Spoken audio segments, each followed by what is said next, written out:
একবার আল্লাহ রব্বুল আলামিন হযরত জিবরাইল আলাইহিস সালামের মাধ্যমে রাসূল আকরাম সাল্লাল্লাহু আলাইহি ওয়াসাল্লামকে জানিয়ে দিলেন, হে আল্লাহর নবী, আপনার প্রিয় সাহাবী বেলাল আর মাত্র 7 দিন এই দুনিয়াতে জীবিত থাকবেন।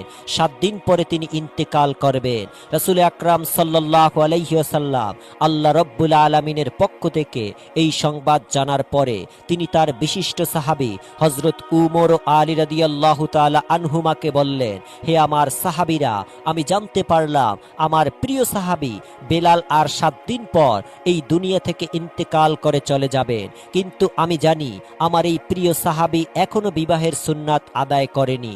তাই তোমরা যাও, মদিনার প্রতিটি ঘরে ঘরে খুঁজে দেখো আমার এই প্রিয় সাহাবীর সাথে কোনো মেয়ের পিতা তার কন্যাকে বিবাহ দিতে রাজি হয় কিনা। তবে তোমরা সেই পিতাকে অবশ্যই বলে দিবে যে বেলাল আর মাত্র 7 দিন জীবিত থাকবে। হযরত আলী ও উমর ফারুক রাদিয়াল্লাহু তাআলা আনহুমা রাসূল আকরাম সাল্লাল্লাহু আলাইহি ওয়াসাল্লামের কাছ থেকে এই নির্দেশ পাওয়ার পরে হযরত বেলাল রাদিয়াল্লাহু তাআলা আনহু এর জন্য পাত্রীর সন্ধানে বেরিয়ে পড়লেন। তারা কন্যার পিতার কাছে গিয়ে বলতেন, আল্লাহর প্রিয় সাহাবী হযরত বেলাল রাদিয়াল্লাহু তাআলা আনহু এর জন্য রাসূল আকরাম সাল্লাল্লাহু আলাইহি ওয়াসাল্লাম বিবাহের একজন পাত্রী খুঁজছেন। আপনারা কেউ কি আপনাদের কন্যাকে বেলালের সাথে বিবাহ দিতে রাজি আছেন?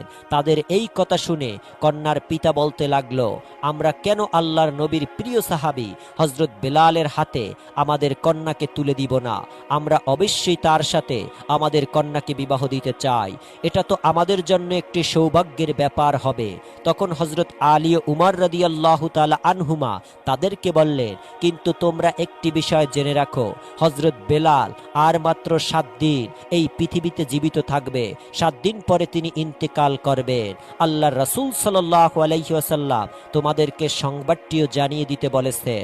যখনই তারা জানতে পারলেন যে হযরত বেলাল আর মাত্র 7 দিন এই পৃথিবীতে জীবিত থাকবে, তখন তারা বলতে লাগলো, যদি অবস্থা এই রকম হয় বেলাল 7 দিন পর এই পৃথিবী থেকে ইন্তেকাল করবে, তাহলে আমরা আমাদের কন্যাকে তার হাতে তুলে দিতে কোনোভাবেই রাজি নয়, কারণ আমরা চাই না 7 দিন পরে আমাদের কন্যা বিধবা হয়ে যায়। অতঃপর হযরত উমর ও আলী রাদিয়াল্লাহু তাআলা আনহুমা মদিনার বিভিন্ন জায়গায় হযরত বেলালের জন্য একজন মেয়ে খুঁজতে লাগলেন, কিন্তু তারা কোনো মেয়ে খুঁজে পাচ্ছিলেন না।